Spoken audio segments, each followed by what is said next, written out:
Did you know that your words are spells?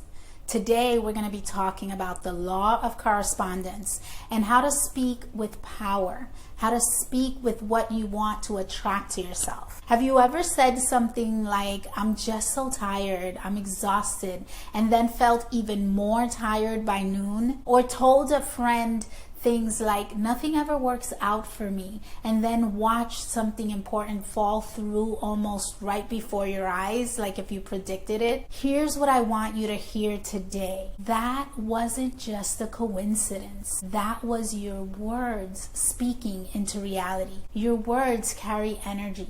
Your words are spells, and most of us are casting some powerful ones. We just haven't been paying attention. So, welcome back to Awakened and Rising. I'm Patty Ferreira, your guide for aligning your energy, deepening your self-trust, and rising into a new level of conscious leadership. Today, we're diving into the law of correspondence, one of the 7 universal laws that govern how we co-create with the universe. Whether we're aware of it or not, we're always in co-creation with the universe, with divine. And this is so potent because it helps us understand why our inner world becomes our outer reality. Here's what the law of correspondence teaches us. As within, so without. As above, so below.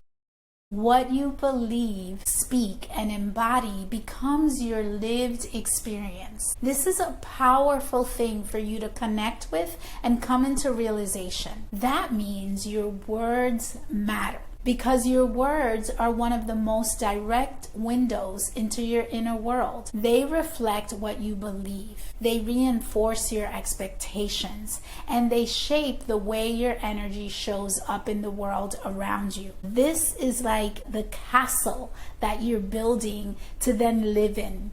Let me give you a real example. I have a client recently. She's very, very smart, very successful, a highly intuitive woman. She told me, I want to be seen as a leader in my space. I want to receive the validation and the recognition as a leader, a conscious leader. I want to show up with my authority and be recognized for my brilliance. That was her desire. And it's a very realistic desire, right? When we're in our purpose, we want to receive that. But then in the next breath, she said, but I don't want people to think I'm too much. I'd rather stay under the radar. So she plays small. Can you see the contradiction? I want to be the light. I want to shine bright. And I still want to be, quiet and unseen. She was reaffirming the fear, not the vision. And the thing is, we do this all the time. We say things like, I never have time,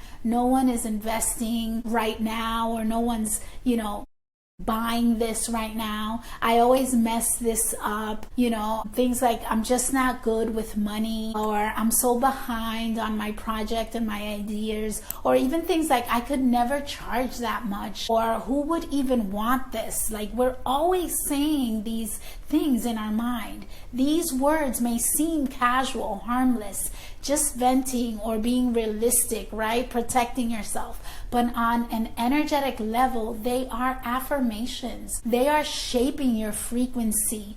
And that frequency becomes your experience. It becomes what you manifest. From a neuroscience perspective, every time you speak something aloud, you reinforce the neural pathways that support that belief. You train your brain and your body to look for evidence of that, right? That can let you say it's true.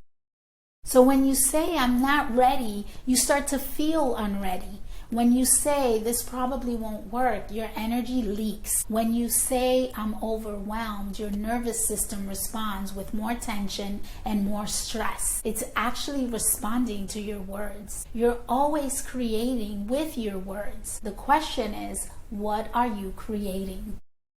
Let's walk through 3 ways to start speaking with more power and intention. So step 1, become aware of your default phrases, the phrases you use all the time. Start paying attention to how you speak about your time, your work, your money, your energy, your self-worth. These are usually the pitfalls in our language. Are you affirming frustration, fear, or lack? Or are you speaking with possibility and presence into your world? Awareness is the first step to change. Pay attention. Look at the patterns. Step 2, interrupt the pattern and reframe it. Once you hear yourself repeating an old script, an expired story, you get to pause and choose differently. Instead of never have enough time, try I'm learning to prioritize what matters. Instead of I'm not confident enough, try something like I'm learning to lead myself even when I feel uncertain. You're not lying to yourself, right? You're rewriting the story. You're reframing the belief. You're upgrading the vibration as you do that. Now, step 3 is bless your life with your voice. This is a practice I bring into my own life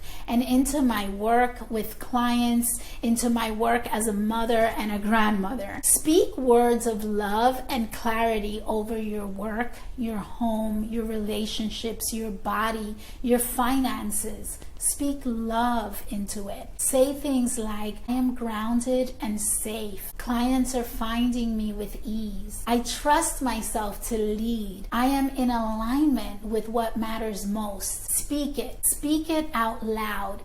If your voice shakes at first, speak it until it feels like truth. Speak it until you start to see the evidence that validate that. And then watch how the world begins to meet you there. You start to manifest more and more experiences that are a reflection of that. So here's your reflection for this week. What's one phrase you're ready to retire? And what's the new phrase you're choosing instead? Let me know in the comments. I'd love to hear what you're claiming, and I'd love to hold space for it with you. And if you haven't yet, be sure to subscribe. We're moving through each of the universal laws this month, and next week we're diving into the law of inspired action and divine timing. Each of these universal laws are meant to help us step into our power in a very intentional way. You don't need to force, you don't need to prove, you just need to learn how to work with the way energy already moves, how to get in flow with the universe, and how to get intentional and in sponsorship with your highest self. You are always creating, so let's make it intentional. I'll see you next week. Mwah.